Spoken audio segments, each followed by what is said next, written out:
உங்கள் சத்யாவில் full Moon sale காலை 9 மணியிலிருந்து இரவு 12 மணி வரை மே 1 ஒரு நாள் மட்டும். நேரம் ஆக ஆக வேட்பாளர்களுக்கு திக்கு திக்கு திக்கு திக்குன்னு இருக்கு.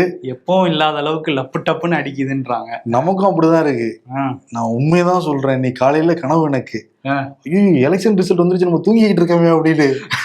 உங்களுக்குமா? எனக்கும் நம்பரு பர்சன்டேஜ் சீட்ஸ் இதுதான் ஓடிக்கிட்டு இருக்கு இதையே பார்த்து பார்த்து. ஆமா, எப்படா அந்த நாள் வரும்னு நம்ம காத்திருந்தோம்ல. ஏதோ 36 மணி நேரத்துல வரப்போகுது.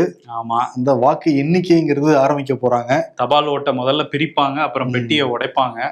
காலைல 8 மணிலேருந்து வாக்கு எண்ணிக்கை ஆரம்பிக்க போற அதே நேரத்துல நம்ம விகடன் டீம்லயும் நான் ஸ்டாப் லைவ் டெலிகாஸ்ட் ஆக போகுது. அதையும் பார்த்தா ஆதரவு கொடுங்க. இதுல இன்னொன்னு என்னன்னா, எல்லாரும் மண்டே மார்னிங்கா ஐயோ அப்படிம்பாங்க. இப்ப எப்படா மண்டே மார்னிங் வரும் அப்படின்னு சொல்லிட்டு இந்த மண்டேக்காக நிறைய பேர் காத்திருக்கதா மீம்ஸ் கூட போட்டுட்டு இருக்கிறாங்க. ஸோ ஒரு முக்கியமான மண்டேயா தமிழ்நாடு அரசியல் வரலாற்றுல 4ஆம் தேதி மாறி இருக்கு. ஆமா, நம்ம தலையெழுத்து எழுத போறவங்க யார் அப்படிங்கிறது மே நாள் தெரியும். தலையெழுத்து தெரிய போகுதுன்றீங்க. அதுக்கான ஏற்பாடு பணிகள்லாம் தீவிரமா நடந்துகிட்டு இருக்குன்னு சொல்லிட்டு அர்ச்சனா பட்டாங்க பேட்டி கொடுத்துருக்காங்க. ஆமா, நம்ம வாக்கு எண்ணிக்கையை எப்படி சிறப்பா நடத்தி முடிக்கணும், தேர்தலை முடிச்ச மாதிரியே அப்படின்னு சொல்லிட்டு மீட்டிங்லாம் போட்டு நாங்கள் சிறப்பாக நடத்துவோங்கிற மாதிரி சொல்லியிருக்காங்க. கட்சிகளுமே ஒவ்வொருத்தருமே அறிவுரையெல்லாம் கொடுத்துருக்காங்க. அதையுமே நம்ம பார்த்தோம். ஸ்டாலின் அறிவாலயத்தில் கூப்பிட்டு எல்லாரையும் வாக்குக்கு ரொம்ப உன்னிப்பாக பார்க்கணும் அப்படின்னு சொல்லியிருக்காரு, வாக்கு எண்ணும் மையத்தில். அதே மாதிரி விஜயுமே ரொம்ப கவனமாக இருங்க, முடிச்சுட்டு நைட்டாக நேராக பனையூருக்கு வந்துருங்க அப்படின்லாம் சொல்லியிருக்காரு. இந்த மாதிரியான வேலைகளில் ஏடிஎம்கேவும் ரொம்ப உன்னிப்பா இருக்கிறாங்க. தேர்தல் ஆணையமும் ரொம்ப சரியா அதை நடத்தி முடிச்சிடணும் வாக்கு என்றத அப்படிங்கிறதுனால அவங்க மீட்டிங்ஸும் போட்டுட்டு இருக்கிறாங்க. ஆமா, இந்த முறைங்கிறது லாஸ்ட் வரைக்கும் வரலாம் அப்படிங்கிறாங்க. ஏன்னா மும்முனை போட்டி, பல இடங்கள் இருமுனை போட்டி இருக்கு. ஒரு தொகுதியில 4 முனை போட்டி இருக்கு தமிழ்நாடு முழுக்க. இப்ப கோவை தெற்குல பார்த்தோம், கடைசி வரைக்கும் வானதியா கமலானந்து போயிட்டு இருந்துச்சுல. இந்த முறை பல தொகுதிகள்ல அந்த மாதிரி எண்ணிக்கை வரலாம் அப்படின்லாம் சொல்றாங்க. நைட்டு 8 மணிக்கு கூட தெரிய வரலாம் சில தொகுதியோட ரிசல்ட்ஸ் அப்படிங்கிற மாதிரி சொல்றாங்க. அதனால திக்கு திக்குன்னு தான் இருக்கும். ஏன்னா பல கோடிகள் செலவிடுறாங்க பல வேட்பாளர்களுமே. இதுல பெட்டிங்லாம் வேற நடக்குதான், யாரு ஜெயிக்கிறாங்க அப்படின்னு சில இடங்கள்ல. இதெல்லாம் கேட்கும்போது அதிர்ச்சியா இருக்கு. ஐபிஎல் பெட்டிங் மாதிரி எலெக்ஷன் பெட்டிங்லாம் நடத்துறதா சொல்றாங்க. அதெல்லாம் நம்ம நேரில் யாரும் கலந்துக்க மாட்டாங்க. ஆமா, ஓகே, நம்ம மக்கள் தீர்ப்பு தான் நம்பணும். அதுக்காக தான் காத்திருக்கோம், பார்ப்போம் என்ன நடக்க போகுது அப்படின்னு. ரிசல்ட் வரத்துக்கு முன்னாடியே பல கட்சிகளுக்கு பிரச்சனை வெடிச்சிருக்கு, பல கூட்டணிகள்ல. குறிப்பா இன்னைக்கு விடுதலை சிறுத்தைகள் கட்சியோட தலைவர் தொல் திருமாவளவன் ஒரு வீடியோ வெளியிட்டிருக்காரு. அந்த வீடியோல ஒரு பேசுறாரு. என்ன சொல்றாரு அப்படின்னா, நிச்சயம் நம்ம போட்டியிட்ட 8 தொகுதியிலும் நம்ம ஜெயிப்போங்கிற நம்பிக்கை இருக்கு. அதே மாதிரி நம்ம மதச்சார்பற்ற முற்போக்கு கூட்டணி அதுவும் வெல்லுங்கிற நம்பிக்கை எனக்கு இருக்கு. ஆனா சில தொகுதிகளில் நம்மளுடைய தோழர்களோட ஒத்துழைப்பு ரொம்ப குறைவா இருந்திருக்கு அப்படிங்கிறத குறிப்பிட்டிருக்காரு. இன்கேஸ் அதை ஒத்துழைப்புலாம் இருந்ததுன்னா இன்னும் கொஞ்சம் கூட நமக்கு வாய்ப்புகள் பிரகாசமா இருந்திருக்கும். அதே மாதிரி விசிகா முடிவு வேறு மாதிரி எடுத்திருந்தால் நம்மளோட அரசியலே வேற மாதிரி போயிருக்கும். நம்ம அந்த மாதிரி எந்த விதமான முடிவும் பண்ணவே இல்லை. மக்களுடைய நல்லெண்ணம் மட்டும்தான் நம்ம குறிக்கோள் வச்சு செயல்பட்டோம் அப்படிங்கிறாரா அவரு? ஆமா, இப்பவே கொஞ்சம் திமுக சரியா வேலை பார்க்கலங்கிற ஒரு டோன் இருக்கு அதுல. ஆமா, விசிகாவுமே கூட்டணி கட்சிகள் போட்டிட்ட இடத்துல சரியா வேலை பார்க்கல, யார் யாருங்கிற லிஸ்ட் தயாராகிட்டு இருக்குங்கிற மாதிரி அவர் சொல்லியிருக்காரு. இன்னொரு பக்கம் கே பாலகிருஷ்ணன் சிபிஎம்மோட முன்னாள் மாநில செயலாளர், இப்பவுமே ஒரு முக்கியமான ஒரு தலைவர் தான். அவர் என்ன சொல்றாருன்னா, இடதுசாரிகளுக்கு உரிய அங்கீகாரத்தை கொடுக்க மறுத்துட்டாங்க திமுக அப்படின்னு இப்ப ரொம்ப கோவமா பேசியிருக்காரு. இப்ப அமைய போற திமுக ஆட்சி கூட எப்படி இருக்குங்கிறது ஒரு கேள்விக்குறி தான். ஏன்னா இளைஞர்கள் கிட்ட ஒரு பெரிய கொந்தளிப்பு இருக்கு. வேலை வாய்ப்பு இல்லை, அப்படி வேலை வாய்ப்பு பிரச்சனையை தீர்க்கிறதுக்கு இந்த அரசு எந்த உருப்படியான நடவடிக்கையுமே திமுக அரசு செய்யல அப்படின்னு ஓப்பனாவே சொல்லியிருக்காரு. இன்னொரு பக்கம் என்னன்னா, மாற்றம் வேண்டும்ங்கிற எண்ணம் ஒரு எழுச்சி இளைஞர்கள் கிட்ட தெரியுது. ஒரு அரசியல் புரிந்துணர்வும் அவங்க கிட்ட வந்திருக்கு. இது வரவேற்கக்கூடியது, பாராட்டக்கூடியது அப்படின்னு சொல்லியிருக்காரு. ஏன்னா ஒரு பக்கம் இளைஞர்கள்லாம் விஜய்க்கு வாக்களிச்சிருக்காங்க அப்படிங்கிற மாதிரி ஒரு டோன் இருக்கும்போது இவர் இப்படி பேசியிருக்குதுங்கிறது கூட்டணிக்குள்ள ஒரு சலசலப்பை உண்டாக்கியிருக்கு. ஏன்னா சிபிஎம் சிபிஐ கஞ்சஞ்சி தானே கொடுத்தாங்க. அப்பயே தோழர்கள் உடைஞ்சு போயிட்டாங்க. தேமுதிகவுக்கு 10 தொகுதி வேலை செய்யறதுக்கு ஆட்கள் கிடையாது. ஆனா இங்க கடுமையா நாங்க வேலை பார்த்துக்கிட்டு இருக்கோம், எங்களுக்கு 5 தான் நீங்க கொடுத்துருக்கீங்க மன வருத்தம் தோழரோட மனசுல வடுவா பதிஞ்சிருக்கு. ஆமா, அது உண்மையும் கூட. ஏன்னா திமுக அடுத்து கூட்டணி கட்சிகள்னு எடுத்துக்கிட்டா விசிகாவும் இடதுசாரிகளும் தான் களத்துல வேலை பார்த்தாங்க. பட் அவங்களுக்கு சீட் இல்ல. தேமுதிக இப்போ வந்தாங்க, எப்போ போவாங்கன்னு தெரியாது. அவங்களுக்கு 10 சீட்டாங்கிறது ஒரு ஆறாத ரணமா அவங்க உள்ள இருக்கலாம். இன்னொன்னு என்ன சொல்றாங்க அப்படின்னா, இன்கேஸ் நாங்க ஜெயிச்சிட்டோம் அப்படின்னா பேரம் பேசினோட நாங்கெல்லாம் போக மாட்டோம், புதுசா கூட்டிட்டு வந்தவங்க எல்லாம் அப்படி நிப்பாங்களா அப்படின்லாம் கூட கேக்குறாங்க. அதுல லாஜிக் இல்லாம இல்ல. ஏன்னா 2014 தேமுதிக யாரை ஆதரிச்சாங்கன்னு நமக்கு எல்லாருக்குமே வந்து தெரியும். சரி, இன்னொரு பக்கம் வைகோ மதிமுக அவர் என்ன சொல்றாரு அப்படின்னா, தாவேகா ஒரு புதிய சக்தியா உருவெடுத்திருக்குங்கிற ஸ்டேட்மெண்ட் அவர் வந்து கொடுத்திருக்காரு. உருவெடுத்துருச்சுட்டாரா? ஆனா என்ன இருந்தாலும் சரி, திராவிட இயக்கத்துல யாரும் அவ்வளவு சீக்கிரம் அழிக்க முடியாது அப்படிங்கறதையும் வந்து குறிப்பிட்டிருக்காரு. இந்த நம்ம கூட்டணிங்கிறது வெல்லுங்கிறதையும் சொல்றாரு. இங்க ஒண்ணு குத்தி இருக்காரு. விஜய் பெரிய ஆச்சரியத்தை வந்து ஏற்படுத்த போறாரு, இளைஞர்கள் மத்தியில ஒரு தாக்கத்தை ஏற்படுத்திட்டாரு அப்படின்னு அவர் பேசிட்டு இருக்காரு. பட் திமுகல இருக்கிற தலைவர்கள்லாம் என்ன சொன்னாங்கன்னா, விஜய் ஒரு தாக்கத்தையும் ஏற்படுத்த மாட்டாரு, ஜெயிக்க மாட்டாங்கன்னு சொல்லும் போது வைகோ வந்து வேற ஒரு ரூட்ல போய்கிட்டு இருக்காரு. எல்லாம் அந்த எக்ஸிட் போலந்தோடனே கொஞ்சம் ஆடிப்பிட்டாங்கன்னு தெரியுது. ஆனா வந்து கருத்து கணிப்பு இல்ல, கருத்து திணிப்பு அப்படின்னு சில பேர் சொல்றாங்க. குறிப்பா நயினார் நாகேந்திரன் என்ன சொல்றாரு அப்படின்னா, திமுக ஆதரவு பத்திரிகைகள் அவங்க எல்லாம் வந்து சொல்றாங்க, அதெல்லாம் ஏத்துக்க முடியுமா? திமுக ஆட்சிக்கு வராது, டிவிக்கும் ஆட்சிக்கு வராது, குறிப்பா விஜய் 2 தொகுதியிலும் ஜெயிக்க மாட்டாரு அப்படின்லாம் சொல்றாரு. டிவிக்கு ஒரு தொகுதியில ஜெயிக்காதுங்க, நாங்க தாங்க ஆட்சிக்கு வர போறோங்கிறாரு நயினார். இன்னும் கான்பிடண்டா. சாத்தூர்ல அவர் ஜெயிப்பாரா அதை பத்தி அவர் சொல்லல. பக்கத்துல சந்திரபாபு நாயுடு எல்லாம் கூப்பிட்டு வந்திருக்காங்க, அதுக்காக சமூகத்திலாம் கூப்பிட்டு வந்து பேச்சுவார்த்தை நடத்திருக்காங்க அங்க. அதனால வந்து அவரு ஒரு மாதிரி கான்பிடண்டா இருக்காரு போல. பட் கருத்து திணிப்புங்கிறத எடப்பாடியும் வந்து சொல்லியிருந்தாரு. அவரும் வந்து நாங்க தான் ஆட்சி அமைப்போம் அப்படின்னு சொல்லிட்டு இருக்கிறாரு. இதுக்கிடையில வந்து பிரேமலதா விஜயகாந்த் அவங்க கிட்ட கேள்வியா கேட்டிருந்தாங்க. எந்த கேள்வி கேட்டாலும் மே 4 பதில் சொல்றேங்கிறது தான் அவங்களோட பதிலா இருந்தது. குறிப்பா வந்து ஒரு ஹங் அசம்பிளியோ இல்ல ஒரு கூட்டணியோட சேர்ந்து, ஏன்னா எக்ஸிட் போல்ஸ்லாம் சில இது பார்க்கும்போது எப்படி இருக்குன்னா, கூட்டணியா மதச்சார்பற்ற முற்போக்கு கூட்டணியா ஒரு 118ங்கிற நம்பரை தாண்டுவாங்க, அந்த மேஜிக் நம்பருங்கிற மாதிரி இருக்கிறதுனால ஒரு கூட்டணி ஆட்சினா ஆட்சி அதிகாரத்துல பங்கு கேட்பீங்களா, இந்த கேள்வியெல்லாம் முன்வைக்கும் போது அவங்க என்ன சொல்றாங்கன்னா, மே 4 தெரியும் அப்படின்னு தான் சொல்றாங்களே தவிர இல்ல கூட்டணி ஆட்சியில பங்கு கேட்க மாட்டோம் அப்படின்லாம் அவங்க சொல்லலை. மே 4 தெரியும்னு ஓட்டிட்டு இருக்காங்க. ஆசை யார விட்டது? பிரேமலதாட்ட கேக்குற பத்தியா? ஆமா, அதுவும் கிரீஷ் சோடங்கர் இவங்கெல்லாம் வந்து திரும்ப ஆரம்பிச்சுட்டாங்க. கூட்டணி ஆட்சி வேணும், காங்கிரஸுக்கு பங்கு வேணும், எவ்வளவு நாள் நாங்க வந்து சும்மா ஒரு நடுநிலை சக்தியா சும்மாவே இருக்கிறது அப்படின்னு சொல்லி கேக்குறாங்க. செல்வ பெருந்தகை கேட்க மாட்டோம் எல்லாம் பேசிக்கிட்டு இருந்தாரு. கிரீஷ் சோடங்கர் அவருக்கு மேல இருக்கிறோம், அவர் இப்படி சொல்றாரு. ஆமா, செல்வ பெருந்தகை அவரு அந்த ஆட்சியில பங்கு கேட்க மாட்டாரு, வேற ஏதாவது வாரிய தலைவர் இந்த மாதிரி ஏதாவது வாங்கலாம்னு பாக்குறாருன்னு நினைக்கிறேன். இதுக்கு நடுவுல அந்த ப்ரீ போல வந்து எக்ஸிட் போல வந்துச்சு. ஒருத்தர் நேத்து போல வந்து ரிலீஸ் பண்ணிட்டு ஒரே சலசலப்பை ஏற்படுத்தியிருக்காரு. யார் அவரு? முன்னாள் காவல்துறையில உயர் அதிகாரியா இருந்தவர் IPS Ravi, ex-IPS officer Ravi. அவர் என்ன சொல்லியிருக்காருன்னா, அவரு ஒரு சர்வே கண்டக்ட் பண்ணாராம் முன்னாள் காவலர்களை கொண்டே. தமிழ்நாடு முழுக்க ஒரு 2.3 லட்சம் பேர்ட்ட நாங்க அந்த சர்வே எடுத்துருக்கோம் இருக்காரு. அதுல 41% வரப்போகுதான் டிவிகேவுக்கு. 41%னா உறுதியா அவங்க ஆட்சி அமைக்க போறாங்கிற மாதிரி அர்த்தம். அது 41% வரலாறு காணாத வெற்றியா, தனி கட்சிக்கு இவ்வளவு பெரிய பர்சன்டேஜ் கொடுத்திருக்காரு அவரு. ஆனா 2.3 லட்சம் பேருக்கிட்ட எடுத்திருக்காங்க. ஆமா, அதுக்கு எவ்வளவு மேன் பவர் தேவைப்பட்டிருக்கும், எவ்வளவு பணம் வந்து செலவாயிருக்கும், எப்படி எடுத்தாருன்னு தெரியல. 10 பேர் தான் சொல்றாரு, ஒரு 10 முன்னாள் அதிகாரிகள் வச்சு பண்ணிருக்கேன்ட்டு. பட் ரவி எனக்கு தெரிஞ்சு போலீஸ் ரவின்னு சொல்லிட்டு இந்த வேட்டைக்காரன் படத்துல அவர் வந்து விஜய் ஏதோ பண்ணிட்டு இருப்பாரு, அவர் என்னோட ரோல் மாடல், அது இந்த ரவியா தான் இருப்பாருன்னு நினைக்கிறேன். சரி, அவர் வேட்டைக்காரன்ல பண்ணதுக்கு நம்ம ஒண்ணு பண்ணுவோமேன்னு இந்த மாதிரி எதுவும் பண்றாரா இல்ல உண்மையில எடுத்தாங்களா அப்படிங்கிறது 4 தெரியும், பார்ப்போம். உண்மைதான். அது 10 IAS 10 முன்னாள் காவலர் அதிகாரி வச்சு அவர் கீழே டீம் போட்டு பண்ணாங்களா இல்ல இந்த 10 அதிகாரிகள் மட்டுமே 2 லட்சம் பேர் சமைச்சாங்கிறது நமக்கு தெரியல. விளக்கம் கொடுத்தா அது எப்படி 10 அதிகாரிகள் 2 லட்சம் நம்மனா எவ்வளவு பேர் இறக்கி விட்டு எவ்வளவு மேட்ச் பண்ண முடியல. ஆனா வந்து அவர் வந்து பண்ணிருக்கேன் அப்படின்னு வந்து சொல்லியிருக்காரு. செங்கோட்டையன் வந்து உறுதியா இருக்காரு, 200 தொகுதிங்கிறாரு, புரட்சி விசில் புரட்சின்றாரு.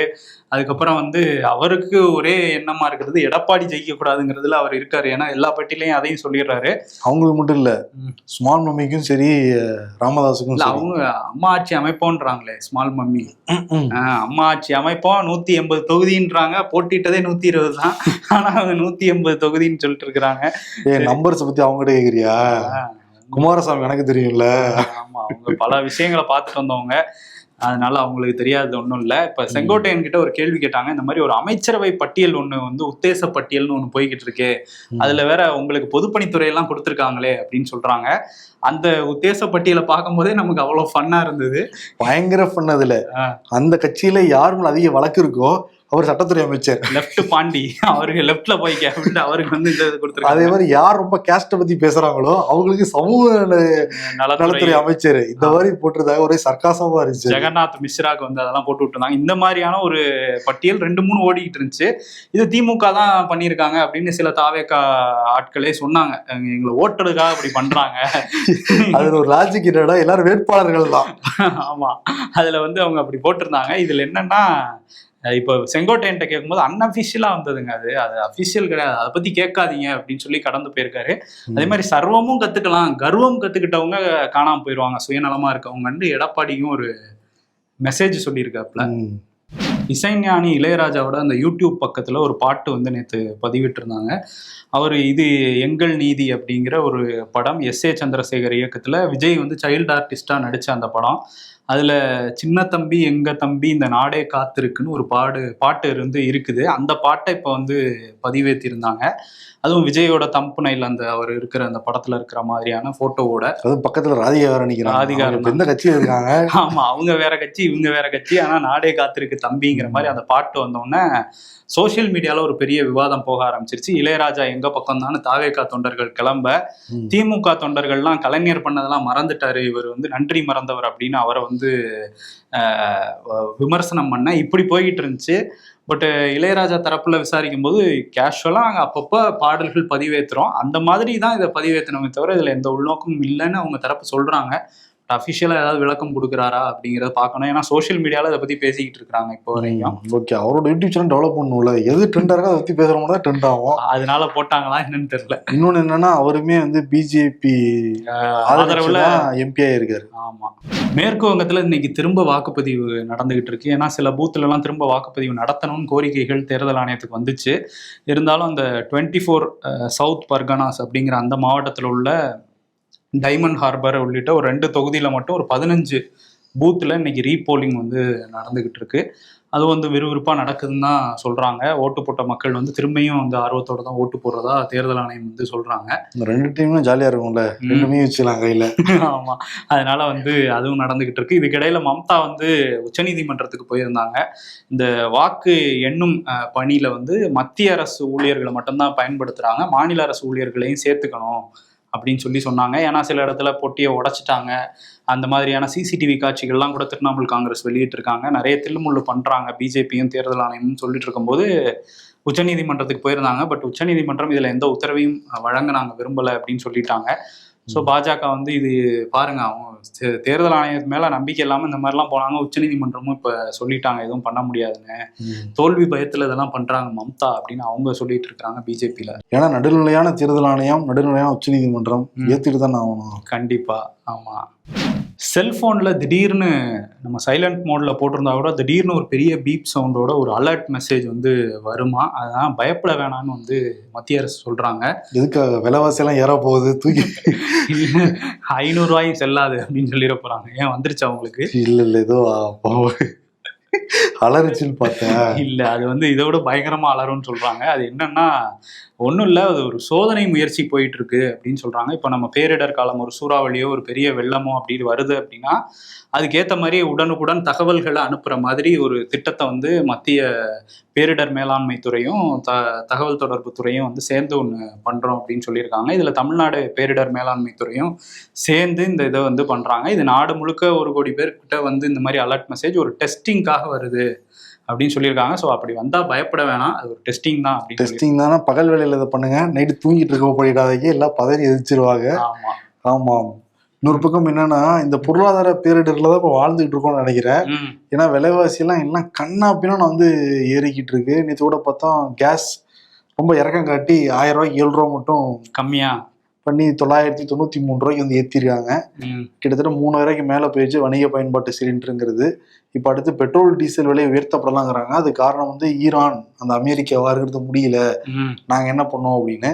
ஆனால் கடந்த ஒரு 3-4 வருஷமாவே கச்சா எண்ணெய்ங்கிறது ஒரு பேரலுக்கு ரொம்ப கம்மியாக தான் கிடச்சிது. ஆட்சிக்கு வரதுக்கு முன்னாடி எவ்வளோ இருந்துச்சோ அதோட ரொம்ப கம்மியாக தான் கிடச்சிது, சரிப்பாயாக கிடச்சிட்டு இருந்துச்சு. அப்போலாம் நமக்கு பங்கீட்டுக்கு இந்த ஆட்சியாளர்கள் கொடுக்கவே கிடையாது.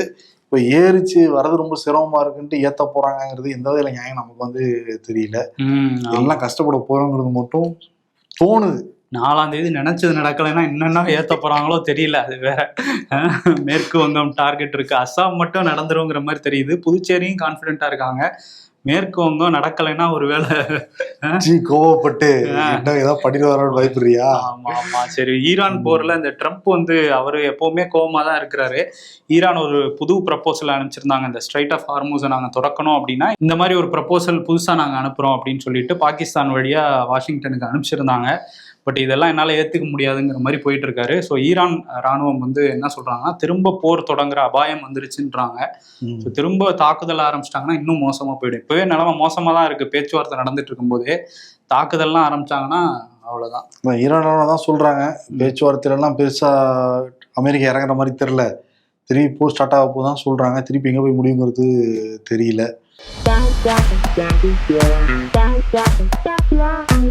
விஜய் வந்துட்டு போன பிறகு திருச்செந்தூர் கோயில் ரொம்ப ஃபேமஸ் ஆயிடுச்சுன்னு ஒருத்தன் இன்னைக்கு சொல்றான். சோதிக்காதீங்கடா என்னைய. சின்னம்மா 184, ஐயா 50. ஜெயா டிவி கருத்து கணிப்பு.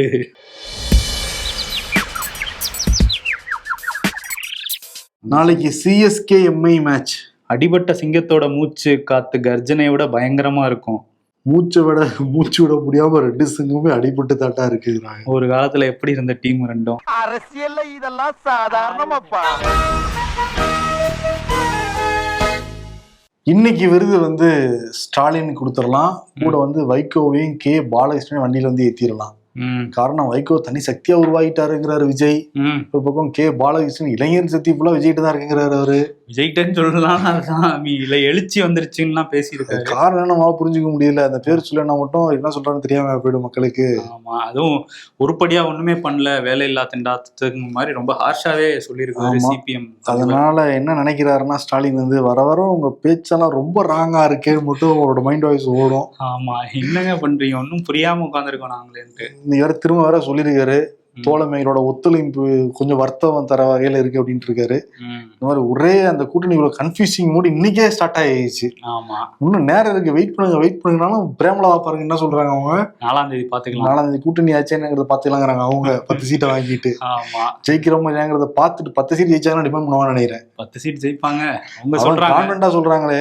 சொல்லுவாங்க, அப்படித்தானே சொல்ல முடியும். எல்லாம் 4ஆம் தேதி வரையும் தான் சொல்ல முடியும், அதுக்கப்புறம் சொல்ல முடியாது. அதனால ஆளாளுக்கு இப்படிதான் சொல்லிக்கிட்டு இருக்காங்க. அதனால வர வர ராங்கா போய்கிட்டு இருக்கு. அவட வந்து ஸ்டாலின் அண்ட் கோக்கு வந்து கொடுத்துட்டு விடைபெறலாம். நன்றி. உங்கள் சத்யாவில் ஃபுல் மூன் சேல் காலை 9 மணியிலிருந்து இரவு 12 மணி வரை மே 1 ஒரு நாள் மட்டும்.